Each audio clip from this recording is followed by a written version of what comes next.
Bismillahirrahmanirrahim. Assalamualaikum warahmatullahi wabarakatuh.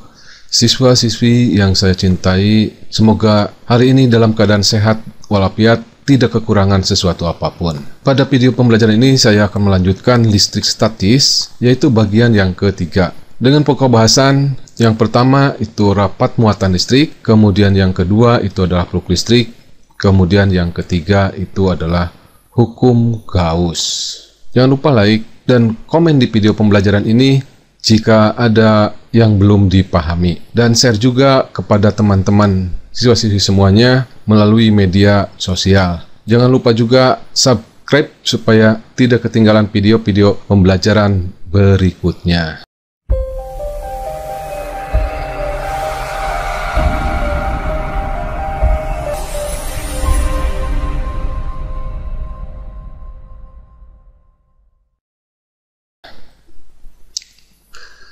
Kerapatan muatan listrik.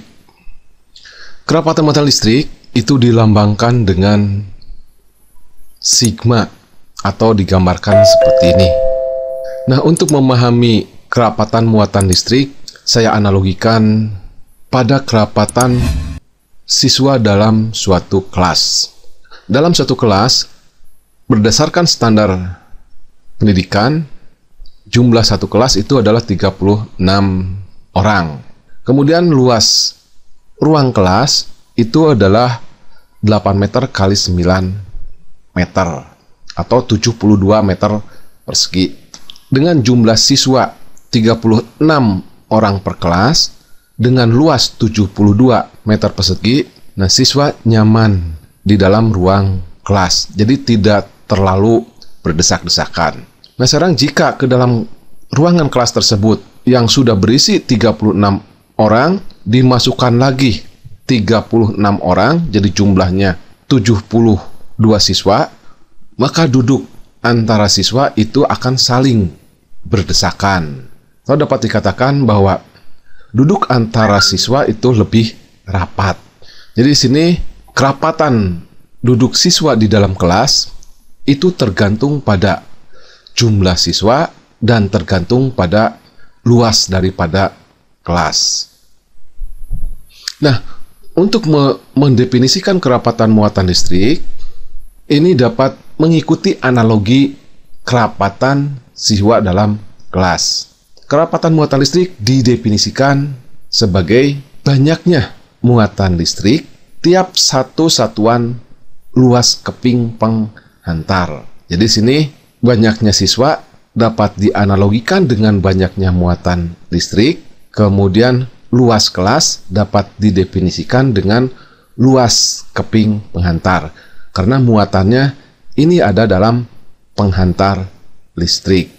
Atau kalau digambarkan, ini adalah keping penghantar listrik, ya, keping logam penghantar listrik. Sebagai contoh misalkan keping aluminium, keping tembaga, kemudian keping seng. Nah, di dalam keping tersebut di sini terdapat muatan listrik. Nah, ini muatan listriknya itu adalah positif. Nah, dari definisi tersebut bahwa kerapatan muatan listrik itu didefinisikan sebagai banyaknya muatan listrik dibagi dengan luas keping penghantar. Nah, dari definisi tersebut kalau kita tuliskan dalam bentuk matematika, sigma itu sama dengan Q per A, di mana Q itu sama dengan muatan listrik yang ada dalam keping logam, satuannya kolom atau biasa dilambangkan dengan C, ya. Kemudian A-nya itu adalah luas keping logam, satuannya itu adalah meter persegi. Kemudian sigma itu adalah rapat atau kerapatan muatan listrik pada keping logam. Satuannya, nah satuan daripada muatan ini adalah kolom, kemudian satuan daripada A itu adalah meter persegi. Jadi satuan rapatan muatan listrik adalah kolom per meter persegi. Kemudian materi yang kedua yaitu flux listrik. Flux listrik itu dilambangkan dengan pi atau gambarnya seperti ini. Apa itu flux listrik? Flux listrik didefinisikan sebagai jumlah atau banyaknya garis medan listrik atau garis gaya listrik yang menembus bidang secara tegak lurus. Nah, dari definisi tersebut, kalau digambarkan, ini adalah keping yang bermuatan listrik positif, dan yang ini keping yang bermuatan listrik negatif. Nah, kalau ada dua buah benda bermuatan listrik, positif dan negatif, nah, di antara kedua keping tersebut, maka akan timbul medan listrik yang arahnya yaitu dari positif ke negatif. Ingat, kalau muatan listrik positif itu akan mengeluarkan medan listrik dan masuk ke benda yang bermuatan listrik negatif. Nah, medan listrik di antara kedua keping ini adalah homogen. Artinya, jarak antara garis medan listrik itu sama atau merata. Jika medan listrik ini menembus bidang ini secara tegak lurus, maka dikatakan plug listrik. Jadi berdasarkan definisi bahwa plug listrik itu adalah jumlah garis medan listrik yang menembus bidang yang ini ya, secara tegak lurus. Nah, sekarang bagaimana kalau medan listrik tersebut menembus bidangnya tidak tegak lurus? Nah, seperti ini. Ini bidangnya yang luasnya A. Ini adalah medan listrik yang menembus bidang, nah tapi secara tidak tegak lurus. Tetapi medan listrik ini membentuk sudut alfa terhadap garis normal. Apa itu garis normal? Garis normal itu adalah garis yang tegak lurus bidang. Nah, kalau medan listrik tersebut menembusnya itu tidak tegak lurus bidang, diambil bagian medan listrik yang menembus bidang secara tegak lurus, yaitu dengan cara menguraikan vektor daripada medan listrik tersebut, yaitu ke sumbu vertikal dan ke sumbu horizontal. Nah, yang sumbu vertikal ini yang menembus bidang secara tegak lurus, yang besarnya E cos alfa. Ingat mengenai penguraian vektor. Sedangkan untuk yang mendatar itu besarnya E sin alfa. Nah, ini tidak menembus bidang, tapi ini sejajar dengan bidang. Nah, dari definisi plug listrik ini dapat dirumuskan besarnya plug listrik itu sama dengan E. Jadi besarnya E ini medan listrik dikalikan dengan luas bidang yang ditembus secara tegak lurus oleh garis medan listrik dikalikan dengan cos alfa. Nah, dari rumus plug listrik dapat juga dirumuskan besarnya kuat medan listrik. Ini tinggal dikalikan silang saja ke sini. E itu sama dengan flux dibagi dengan A kali cos alfa. Nah, ini A-nya itu atau bidang yang ditembus oleh medan magnet secara tegak lurus ya. Di mana E-nya itu adalah kuat medan listrik, atau dari rumus ini kuat medan listrik dapat juga didefinisikan sebagai kerapatan garis gaya listrik tiap satuan luas dengan satuan Newton per kolom, atau nah, kalau kerapatan garis gaya listrik tiap satuan luas, satuannya itu Weber per meter kuadrat. Nah, dari sini pengertian dari kuat medan listrik itu menjadi lebih luas lagi. Nah, satuannya juga ini bertambah menjadi Weber per meter kuadrat. Kemudian A, ini adalah luas bidang yang ditembus oleh garis medan listrik secara tegak lurus. Satuannya meter persegi. Kemudian alfa itu adalah sudut yang dibentuk oleh garis normal. Ini garis normal dengan arah garis medan listrik. N-nya inilah garis normal. Ingat tadi garis normal itu adalah garis yang tegak lurus bidang. Kemudian ini adalah pi atau sama dengan plug listrik.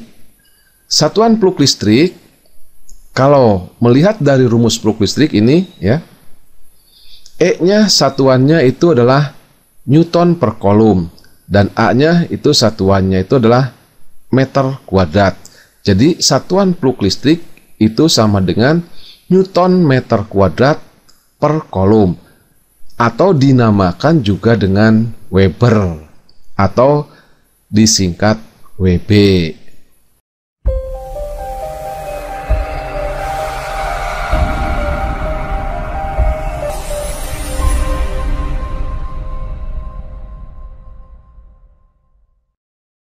Bahasan yang ketiga yaitu hukum Gauss.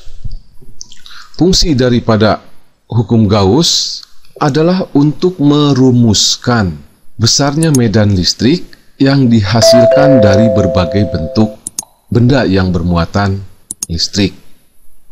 Nah, rumus-rumus kuat medan listrik yang sudah dipelajari adalah rumus-rumus kuat medan listrik yang dihasilkan oleh benda yang bentuknya atau yang ukurannya itu kecil, atau dapat dikatakan bendanya itu berbentuk titik atau benda titik. Jadi ukurannya itu sangat kecil.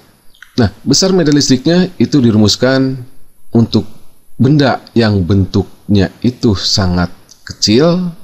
Kuat medan listriknya dirumuskan E sama dengan K kali Q per R dikuadratkan. Nah, sekarang bagaimana merumuskan besarnya kuat medan listrik yang bentuknya itu tidak kecil? Nah, seperti yang akan dibahas dengan menggunakan rumus hukum Gauss, yaitu bagaimana merumuskan kuat medan listrik yang dihasilkan oleh satu keping logam yang bermuatan listrik, kemudian yang kedua, besarnya kuat medan listrik yang dihasilkan oleh dua keping logam penghantar yang bermuatan listrik, kemudian yang ketiga, besarnya kuat medan listrik yang dihasilkan oleh bola konduktor yang bermuatan listrik. Nah, untuk merumuskan besarnya kuat medan listrik benda-benda tersebut, itu harus menggunakan hukum Gauss. Oke, kita langsung saja bagaimana bunyi daripada hukum Gauss tersebut. Hukum Gauss berbunyi, jumlah garis medan listrik yang menembus secara tegak lurus suatu bidang permukaan tertutup sebanding dengan jumlah muatan listrik yang dilingkupi oleh permukaan tertutup tersebut. Nah, di sini jumlah garis medan listrik yang menembus secara tegak lurus suatu bidang permukaan tertutup, nah ini kita namakan dengan plug listrik. Jadi sini plug listrik sebanding dengan jumlah muatan listrik yang dilingkupi oleh permukaan tertutup tersebut. Ini artinya plug listrik itu akan besar jika jumlah muatannya itu besar. Nah, untuk lebih memahami mengenai hukum Gauss, di sini siswa dan siswi harus paham dulu mengenai plug listrik. Kemudian yang kedua, benda yang bermuatan listrik. Kemudian yang ketiga, itu permukaan tertutup atau selanjutnya dinamakan dengan permukaan Gauss. Sekarang perhatikan gambar berikut ini. Ini adalah keping yang bermuatan listrik positif dan ini adalah keping yang bermuatan listrik negatif. Nah, dari keping bermuatan listrik positif ini akan keluar medan listrik. Nah, berdasarkan hukum Gauss, semakin banyak muatannya, maka akan semakin besar plug listriknya. Atau plug itu adalah jumlah garis medan listrik yang menembus bidang secara tegak lurus. Nah, dari bunyi hukum Gauss tersebut, kalau dirumuskan, plug listrik itu sebanding dengan muatan listrik. Kesebandingan, kalau mau dibuat menjadi suatu persamaan, harus ada konstanta kesebandingan. Nah, ternyata besarnya konstanta kesebandingannya itu sama dengan permitivitas benda di sekitar benda bermuatan listrik. Jika benda di sekitar benda bermuatan listrik itu adalah udara, maka permitivitasnya itu adalah permitivitas udara, atau dilambangkan dengan epsilon nol. Nah, dari rumus ini, Pi adalah plug listrik atau sama dengan jumlah garis medan listrik yang menembus bidang secara tegak lurus. Satuannya Newton meter kuadrat per kolom, atau dinamakan juga dengan Weber atau disingkat Wb. Kemudian Q adalah muatan listrik yang dilingkupi oleh permukaan tertutup, atau kita namakan dengan permukaan Gauss. Nah, untuk memahami permukaan Gauss akan dicontohkan pada aplikasi atau penerapan hukum Gauss. Kemudian epsilon nol itu sama dengan permitivitas udara yang besarnya 8,85 kali 10 pangkat min 12 kolom kuadrat per Newton meter kuadrat. Kemudian berikutnya, besarnya medan listrik berdasarkan hukum Gauss. Nah, plug listrik itu dirumuskan E kali A kali cos alfa, seperti yang sudah dibahas di depan. Kemudian rumus dari hukum Gauss itu dirumuskan plug sama dengan Q per epsilon nol. Nah, kalau plug ini kita substitusikan ke dalam hukum Gauss, maka E kali A kali cos alfa sama dengan Q per epsilon nol. Jadi plugnya yang ini diganti dengan E kali A kali cos alfa. Nah, maka besarnya kuat medan listrik berdasarkan hukum Gauss itu sama dengan Q dibagi dengan epsilon nol kali A dikalikan dengan cos alfa, di mana E-nya itu adalah kuat medan listrik, kemudian atau kerapatan garis gaya listrik, satuannya Newton per kolom. Kemudian A-nya luas bidang yang ditembus oleh garis medan listrik secara tegak lurus, satuannya meter kuadrat. Kemudian alfanya itu adalah sudut yang dibentuk oleh garis normal dengan arah garis medan listrik. Kemudian Pi itu sama dengan plug listrik, ya, satuannya Newton meter kuadrat per kolom kuadrat, atau sama dengan Weber disingkat Wb. Nah, itu besarnya medan listrik berdasarkan hukum Gauss, yaitu E sama dengan Q dibagi dengan epsilon nol kali A dikalikan dengan cos alfa.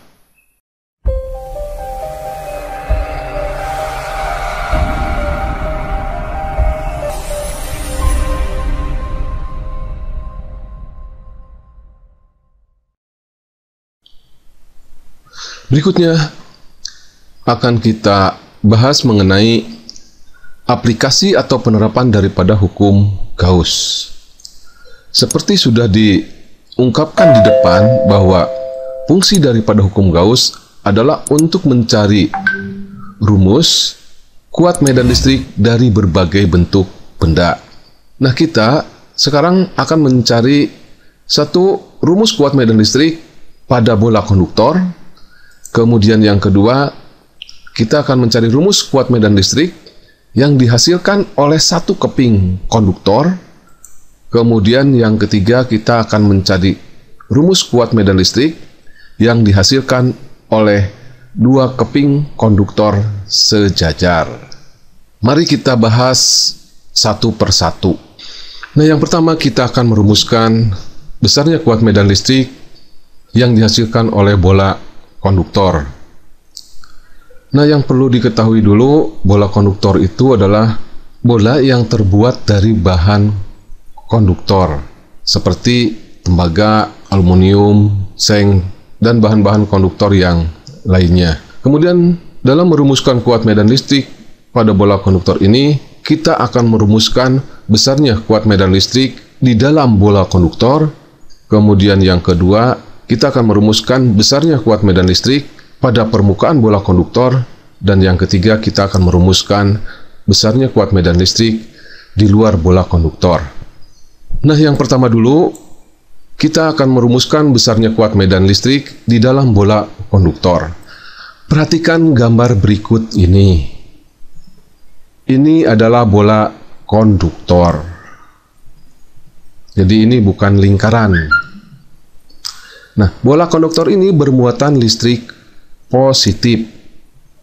Artinya bola konduktor tersebut itu kekurangan elektron. Muatan positif pada bola konduktor ini akan berada di permukaan daripada bola konduktor. Karena ingat, muatan positif dengan muatan positif ini akan saling tolak menolak. Sehingga muatan positif tersebut itu akan berada di permukaan daripada bola konduktor. Kemudian kita sekarang mau mencari kuat medan listrik di dalam bola. Berdasarkan hukum Gauss, harus ada permukaan tertutup yang melingkupi muatan. Nah, di sini permukaan tertutupnya itu berada dalam bola, karena kita mau mencari kuat medan listrik di dalam bola. Anda bisa membayangkan di dalam bola ada bola. Nah, bola yang ada di dalam ini adalah bola yang permukaannya itu harus melingkupi muatan listrik. Nah, seperti kita lihat bahwa bola ini, atau kita namakan dengan permukaan tertutup ini ya, ini tidak melingkupi muatan listrik, karena muatan listriknya berada di permukaan bola. Jadi di sini permukaan tertutup atau permukaan Gauss nih tidak melingkupi muatan listrik. Jadi karena tidak melingkupi muatan listrik ya, Q-nya sama dengan 0. Artinya tidak ada muatan yang dilingkupi oleh permukaan tertutup tersebut, karena R besar lebih besar daripada R kecil. Di mana R besar adalah jari-jari bola, satuannya meter, dan R kecil itu sama dengan jari-jari permukaan tertutup. Medan listrik berdasarkan hukum Gauss itu dirumuskan. Ini langsung aja, E di dalam bola itu sama dengan Q dibagi dengan epsilon 0 kali A. A-nya ini adalah luas permukaan tertutup ya, cos alfa. Nah, seperti tadi dijelaskan bahwa permukaan tertutup ini tidak melingkupi muatan listrik. Jadi Q-nya sama dengan 0. Nah, tinggal memasukkan aja Q-nya sama dengan 0. 0 dibagi berapa saja itu nilainya 0. Jadi besarnya kuat medan listrik di dalam bola itu besarnya sama dengan 0. Berikutnya yang B. Nah, kita sekarang mau mencari kuat medan listrik pada permukaan bola konduktor. Perhatikan gambar berikut ini. Sama seperti tadi, caranya untuk mencari medan listrik pada permukaan bola konduktor. Hanya yang membedakan, permukaan tertutupnya itu tepat berada di permukaan bola. Jadi di sini R besar atau jari-jari bola berimpit dengan jari-jari permukaan tertutup atau permukaan Gauss. Ingat, permukaan Gauss juga itu berbentuk bola. Jadi permukaan tertutup atau permukaan Gauss ini melingkupi muatan listrik. Nah, ini yang merah ini adalah permukaan Gauss ya, melingkupi muatan listrik. Sehingga Q-nya sama dengan Q. Artinya, permukaan tertutup tersebut melingkupi muatan listrik yang ada dalam bola. Jadi Q sama dengan Q. R besar sama dengan R kecil. Kemudian, luas permukaan tertutup yang ditembus oleh medan listrik karena bentuknya seperti bola, maka luasnya itu sama dengan 4πr dikuadratkan. Nah, di sini permukaan tertutup sama dengan permukaan daripada bola, yang luasnya itu sama dengan 4πr dikuadratkan. Alfanya ini di sini sama dengan 0. Ini artinya garis medan listrik ini menembus permukaan tertutup secara tegak lurus, sehingga alfanya sama dengan 0. Ingat, alfa itu adalah sudut yang dibentuk oleh garis normal pada permukaan tertutup dengan arah garis medan listrik. Jadi alfa ini bukan sudut antara arah medan listrik dengan permukaan tertutup. Saya ulang lagi, ini kalau medan listrik menembus tegak lurus bidang, artinya N-nya atau garis normalnya itu berimpit dengan arah garis medan listrik, sehingga alfanya itu sama dengan 0. Nah, medan listrik berdasarkan hukum Gauss itu dirumuskan E pada permukaan bola. Jadi medan listrik pada permukaan bola itu sama dengan Q dibagi dengan epsilon 0 kali A kali cos alfa. Q-nya tadi kan sama dengan Q, kemudian A-nya, ingat A ini adalah luas dari permukaan tertutup yang berbentuk bola. Kemudian cos alfa yang besarnya sama dengan 4πr kuadrat dan alfanya itu sama dengan 0. Tinggal memasukkan saja ini ya. Jadi Q-nya sama dengan Q, A-nya itu sama dengan 4πr kuadrat, alfanya sama dengan 0. Cos 0 itu sama dengan 1. Sehingga kuat medan listrik pada permukaan bola itu sama dengan Q dibagi dengan epsilon 0 kali 4πr dikuadratkan. Nah, kita ingat bahwa besarnya K itu sama dengan 1/4 pi epsilon 0. Sehingga rumus kuat medan listrik pada permukaan bola itu dirumuskan K sama dengan Q dibagi dengan R kuadrat, di mana Q-nya itu adalah muatan listrik pada bola konduktor dan R-nya sama dengan jari-jari bola konduktor, atau R-nya sama juga dengan jari-jari permukaan tertutup. Nah, ini adalah rumus dari kuat medan listrik pada permukaan bola yang besarnya sama dengan K kali Q per R dikuadratkan. Berikutnya, bagian yang C, kita akan mencari rumus besarnya kuat medan listrik di luar bola konduktor. Perhatikan gambar berikut ini. Gambar ini sama dengan gambar pada bagian A dan B. Nah, yang membedakan permukaan tertutupnya itu berada di luar bola nih. Nah, karena permukaan tertutupnya itu berada di luar bola konduktor, maka permukaan tertutup tersebut atau permukaan Gauss tersebut tuh melingkupi muatan listrik. Sehingga Q-nya sama dengan Q. Ini artinya permukaan tertutup atau permukaan Gauss yang berbentuk bola itu melingkupi muatan listrik yang ada dalam bola konduktor. R besar, jari-jari permukaan bola konduktor ini lebih kecil daripada R kecil atau jari-jari bola permukaan tertutup.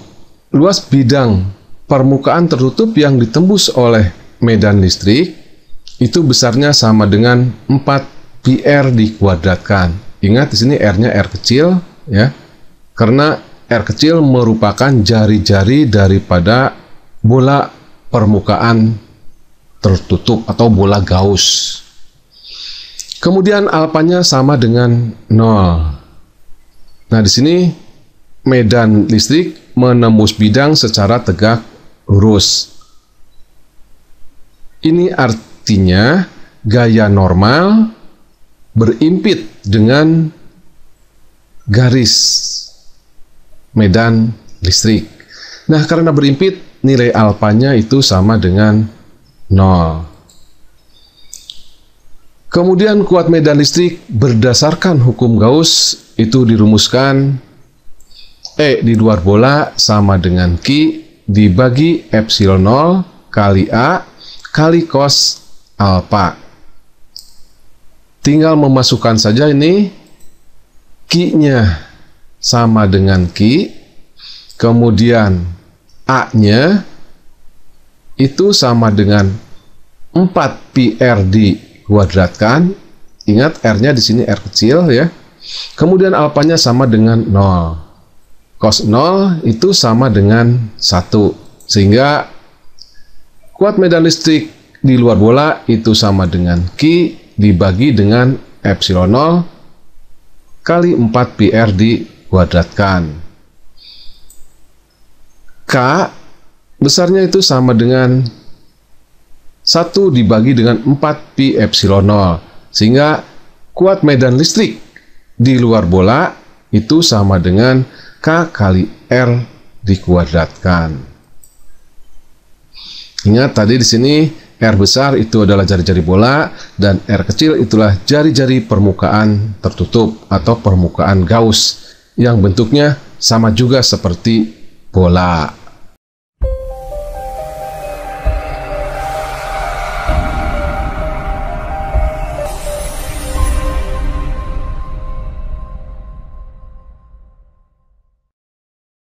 Kemudian berikutnya aplikasi daripada hukum Gauss. Yang kedua yaitu membuat rumus kuat medan listrik pada satu keping konduktor. Perhatikan gambar berikut ini. Ini adalah keping konduktor. Jika keping ini terbuat dari aluminium, maka dinamakan dengan keping aluminium. Jika terbuat dari besi, kita namakan keping besi. Keping konduktor ini bermuatan listrik positif. Artinya keping konduktor ini kekurangan elektron. Nah, seperti yang sudah dibahas di depan, jika benda bermuatan listrik positif, arah medan listriknya itu adalah keluar. Nah, pada keping ini juga sama, ini keluar ke sebelah kanan dan ke sebelah kiri. Nah, sekarang bagaimana merumuskan besarnya medan listrik yang dihasilkan oleh keping konduktor? Nah, untuk merumuskannya kita menggunakan hukum Gauss.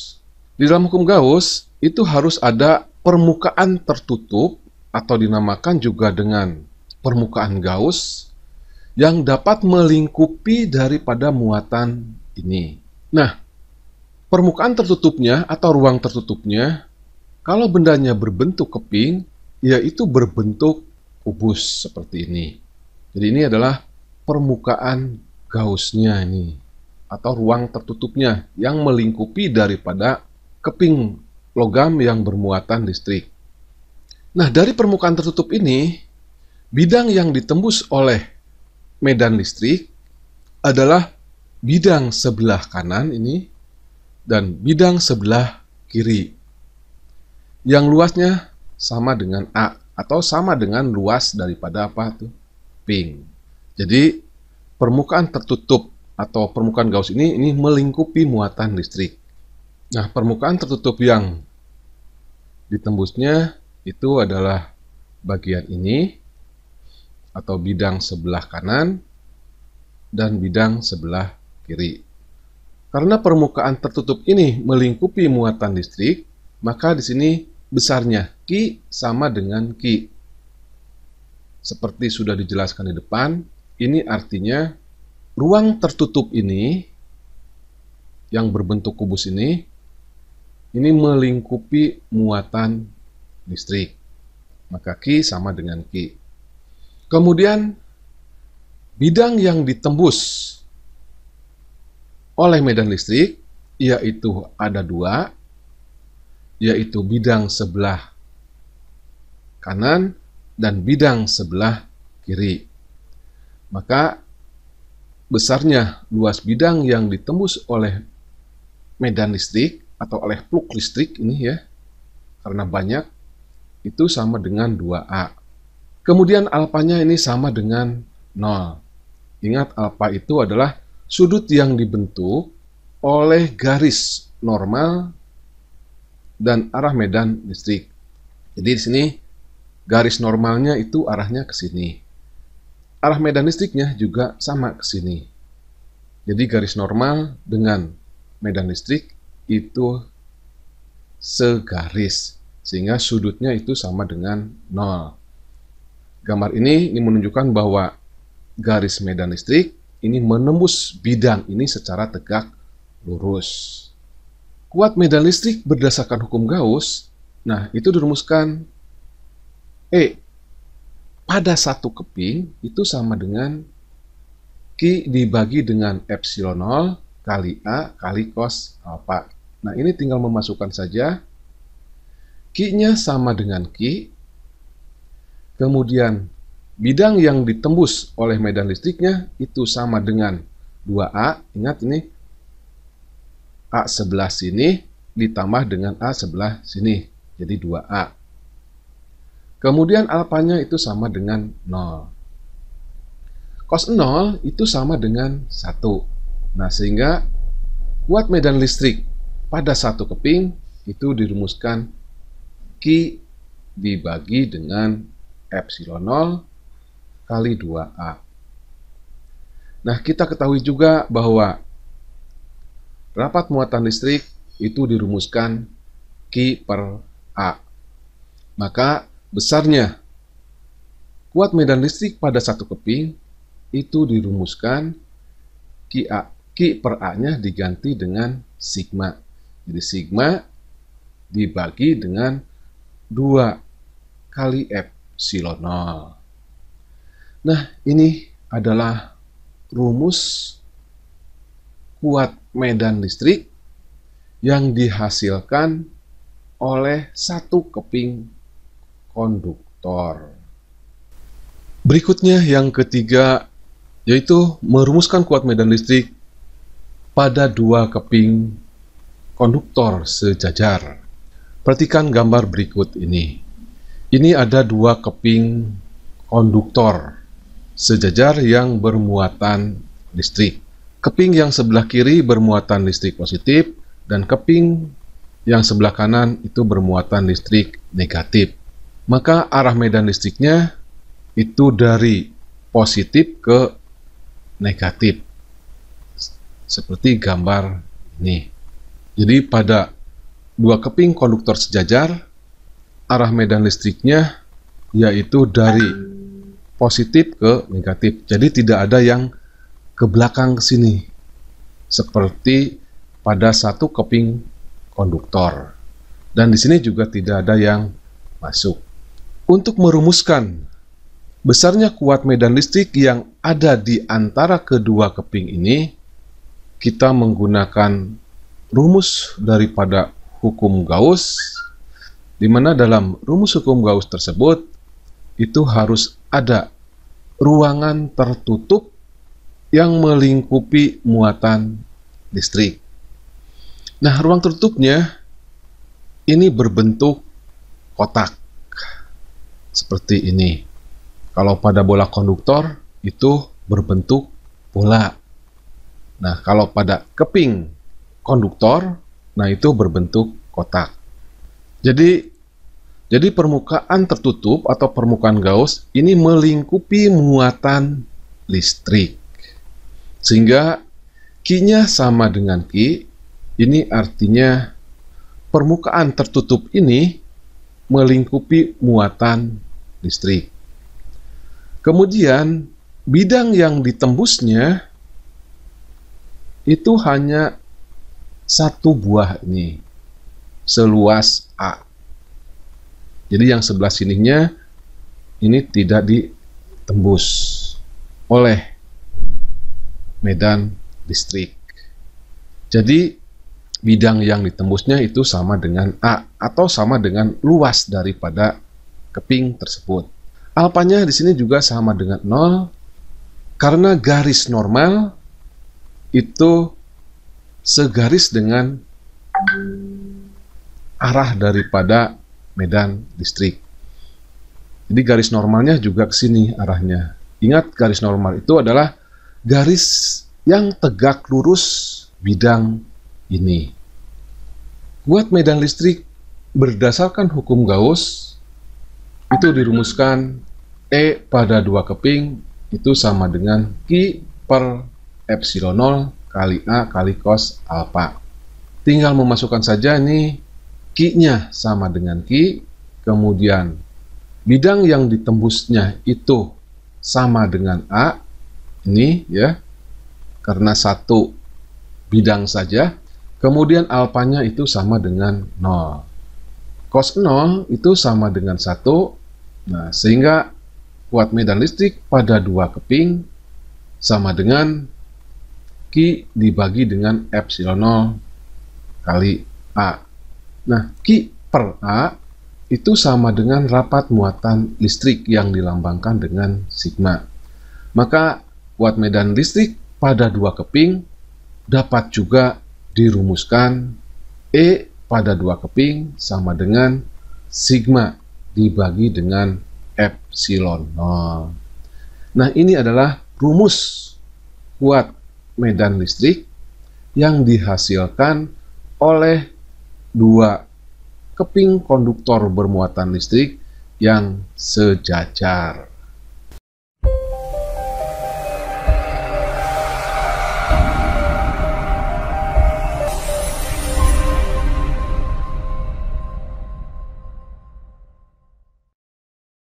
Untuk lebih memahami materi kerapatan muatan listrik, luk listrik dan hukum Gauss, mari kita berlatih soal.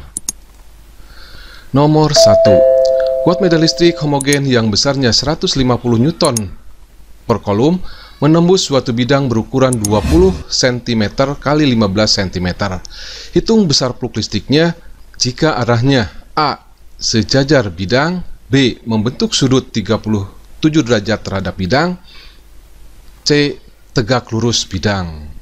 Dari soal tersebut itu diketahui besarnya medan listriknya yaitu 150 Newton per kolom, kemudian luas bidangnya 20 cm kali 15 cm sama dengan 300 cm persegi, atau kalau dibuat ke dalam meter 300 kali 10 pangkat min 4 meter, atau kalau mau lebih disederhanakan lagi yaitu 3 kali 10 pangkat min 2 meter persegi. Kemudian sudut antara garis normal dan medan listrik, untuk yang pertama karena medan listriknya itu sejajar, maka terhadap garis normal itu membentuk sudut 90 derajat. Kemudian yang B, medan listrik terhadap bidang ini membentuk sudut 37 derajat. Ini berarti sudut yang dibentuk oleh E terhadap N itu sama dengan 90 dikurangi dengan 37 derajat, yaitu 53 derajat. Kemudian yang C, medan listrik menembus bidang secara tegak lurus atau dengan garis normal itu segaris. Berarti sudut yang dibentuk antara medan listrik dan garis normal itu sama dengan 0. Nah, yang ditanyakan yaitu plug listrik jika alfanya itu 90 derajat, yang ini atau yang A ya. Kemudian yang B, plug listrik jika sudut yang dibentuk oleh E dan N itu 53 derajat. Jadi sudutnya bukan 37 derajat. Karena 30 derajat ini terhadap bidang. Kalau E terhadap N itu besarnya 53 derajat. Kemudian yang C, tegak lurus bidang. Berarti sudut antara E dan N-nya itu sama dengan 0. Oke, kita langsung jawab saja yang A. Rumus dari plug listrik itu dirumuskan E kali A kali cos alfa. E-nya sama dengan 150 Newton per kolom, A-nya sama dengan 3 kali 10 pangkat min 2, kosinus 90. Kosinus 90 itu besarnya 0. Jadi plug listriknya untuk jawaban yang A itu sama dengan 0. Hal ini dikarenakan medan listriknya ini tidak ada yang menembus bidang, karena arah medan listriknya ini sejajar bidang. Kemudian yang B, plug listrik jika alfanya itu sama dengan 53 derajat. Ingat, sudut 37 derajat ini terhadap bidang, sedangkan alfa dalam plug listrik, dalam rumus plug listrik, itu sudut yang dibentuk antara arah medan listrik dengan garis normal. E-nya 150, A-nya 3 kali 10 pangkat min 2, cos 53. Cos 53 itu sama dengan 3/5. Tinggal mengali-ngalikan saja ini. 150 dibagi 5 itu sama dengan 30. 30 kali 3 kali 3 lagi itu sama dengan 270 kali 10 pangkat min 3, atau besarnya sama dengan 2,7 Weber. Nah, ini besarnya plug listrik jika sudut yang dibentuk oleh E dan bidang itu sama dengan 37 derajat. Kemudian yang C, besarnya plug listrik jika alfanya itu sama dengan 0. Nah, ini tinggal memasukkan aja ya. Rumus plug listrik E kali A kali cos alfa, E-nya 150, A-nya itu 3 kali 10 pangkat min 3, cos alfa, alfanya sama dengan 0. Cos 0 itu sama dengan 1. Jadi besarnya plug listrik itu sama dengan 150 kali 3 itu sama dengan 450 kali 10 pangkat min 2, atau besarnya sama dengan 4,5 Weber. Soal nomor 2. Bola konduktor berjari-jari 5 cm. Diberi muatan listrik 20 mikrokolom. Tentukan kuat medan listrik di suatu titik jika jaraknya dari pusat bola konduktor sebesar A. 2,5 cm, B. 5 cm, C. 10 cm. Dari soal tersebut diketahui jari-jari daripada bola konduktor itu 5 cm atau sama dengan 5 kali 10 pangkat min 2 meter. Muatan listrik dari bola konduktor itu sama dengan 20 mikrokolom, sama dengan 20 kali 10 pangkat min 6 kolom. Ditanyakan E atau kuat medan listrik jika R-nya sama dengan 2,5 cm. Artinya titik tersebut itu berada dalam bola konduktor, karena jari-jari bola konduktornya itu sama dengan 5 cm. Kemudian yang B, Yang ditanyakan kuat medan listrik jika R-nya sama dengan 5 cm atau sama dengan 5 kali 10 pangkat min 2 meter. Ini artinya titik tersebut berada di permukaan bola konduktor, karena titik tersebut itu sama dengan jari-jari bola konduktor, yaitu 5 cm. Kemudian yang C, kuat medan listrik jika R-nya 10 cm atau sama dengan 1 kali 10 pangkat min 1 meter. Ini artinya titik tersebut berada di luar bola, karena jari-jari bola konduktor itu sama dengan 5 cm. Oke, kita langsung jawab saja. Untuk yang A, berapakah E atau kuat medan listrik jika R-nya sama dengan 2,5 cm? Nah, di sini jari-jari bola konduktor ini lebih besar daripada jarak suatu titik ke pusat bola. Berarti titik tersebut berada dalam bola konduktor. Nah, seperti yang sudah dipaparkan di atas, besarnya medan listrik di dalam bola konduktor itu besarnya sama dengan 0.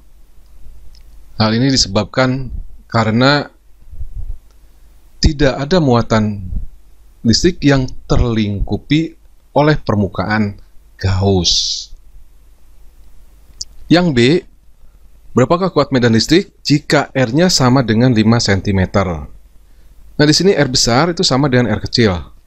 Berarti titik tersebut berada pada permukaan bola konduktor. Maka besarnya kuat medan listrik di permukaan bola konduktor besarnya sama dengan K kali Q per R dikuadratkan. R-nya di sini bisa R besar, bisa juga R kecil, karena R besar itu sama dengan R kecil. K-nya sama dengan 9 kali 10 pangkat 9, Q-nya sama dengan 20 kali 10 pangkat min 6, kemudian R-nya sama dengan 5 kali 10 pangkat min 2 dikuadratkan. 5 dikuadratkan sama dengan 25, 10 pangkat min 2 dikuadratkan sama dengan 10 pangkat min 4. Tinggal menghitung saja ini. 10 pangkat min 6 dibagi dengan 10 pangkat min 4 itu 10 pangkat min 2 kali 10 pangkat 9 itu 10 pangkat 7. 20 dibagi dengan 25 itu sama dengan, tinggal menghitung saja, 10 pangkat min 6 dibagi dengan 10 pangkat min 4 itu sama dengan 10 pangkat min 2 dikalikan dengan 10 pangkat min 9 sama dengan 10 pangkat 7. 20 dibagi dengan 25 itu sama dengan 4/5 kali 9 itu sama dengan 7,2. Jadi besarnya kuat medan listrik pada permukaan bola itu sama dengan 7,2 kali 10 pangkat 7 Newton per kolom. Kemudian bagian yang C, besarnya kuat medan listrik jika titik tersebut berada 10 cm dari pusat bola. Nah, di sini jari-jari bola itu lebih kecil daripada R kecil. Berarti titik tersebut berada di luar bola konduktor. Maka besarnya E di luar bola itu sama dengan K kali Q per R dikuadratkan. Nah, yang C ini sebenarnya sama aja dengan yang B ya, cuman jaraknya aja yang berbeda. K-nya sama dengan 9 kali 10 pangkat 9, Q-nya sama dengan 20 kali 10 pangkat min 6, R-nya 1 kali 10 pangkat min 1 dikuadratkan. 1 dikuadratkan sama dengan 1, 10 pangkat min 1 dikuadratkan 10 pangkat min 2. Tinggal menghitung saja ini, 10 pangkat min 6 dibagi 10 pangkat min 2 sama dengan 10 pangkat min 4 dikalikan dengan 10 pangkat 9 itu sama dengan 10 pangkat 5. 10 9 kali 20 dibagi 1 sama dengan 180. Jadi besarnya kuat medan listrik di luar bola itu sama dengan 180 kali 10 pangkat 5 Newton per meter.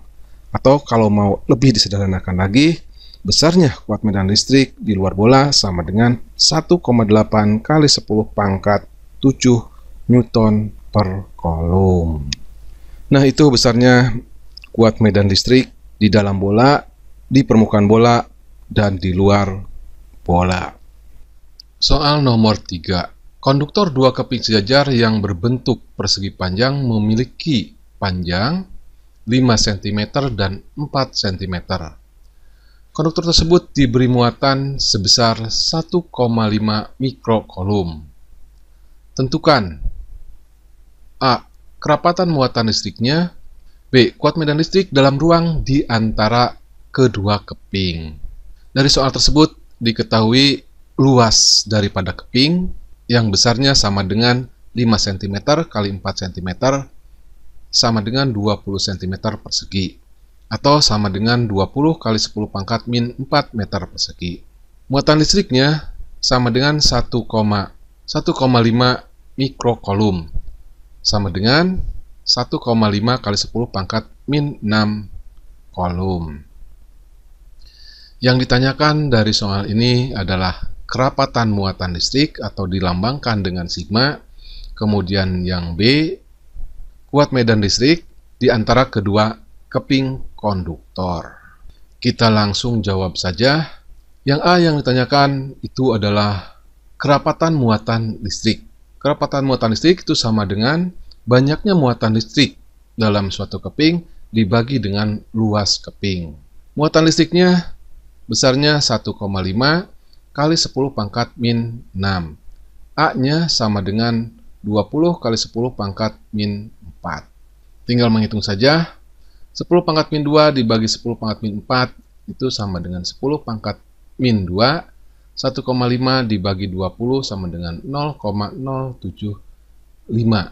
Jadi besarnya kerapatan muatan listrik dalam keping konduktor itu besarnya 0,075 kali 10 pangkat min 2, atau kalau disederhanakan lagi 7,5 kali 10 pangkat min 4 kolom per meter kuadrat. Yang B yang ditanyakan itu adalah kuat medan listrik dalam ruang di antara kedua keping. Besarnya dirumuskan sigma atau kerapatan muatan listrik dibagi dengan epsilon 0. Kerapatan muatan listriknya didapat dari yang A, besarnya 7,5 kali 10 pangkat min 4. Dan epsilon 0-nya ini adalah permitivitas udara yang besarnya itu 8,85 kali 10 pangkat min 12. 10 pangkat min 4 dibagi dengan 10 pangkat min 12 itu sama dengan 10 pangkat 8. 7,5 dibagi dengan 8,85 sama dengan 0,85. Jadi besarnya kuat medan listrik di antara dua keping sejajar besarnya 0,85 kali 10 pangkat 8 Newton per kolom. Atau kalau disederhanakan lagi, besarnya kuat medan listrik pada dua keping sejajar itu besarnya 8,85 kali 10 pangkat 7 Newton per kolom. Oke, video pembelajaran listrik statis bagian yang ketiga selesai. Mudah-mudahan siswa dan siswi semuanya mudah untuk memahaminya. Jika ada pertanyaan, silakan tulis di bagian komentar. Tidak lupa share video pembelajaran ini ke teman-teman siswa dan siswi semuanya. Dan jangan lupa juga berlangganan channel ini secara gratis dengan cara klik subscribe. Saya tutup. Billahi taufiq wal hidayah. Assalamualaikum warahmatullahi wabarakatuh. Yeah, bring you up. Yeah, come on.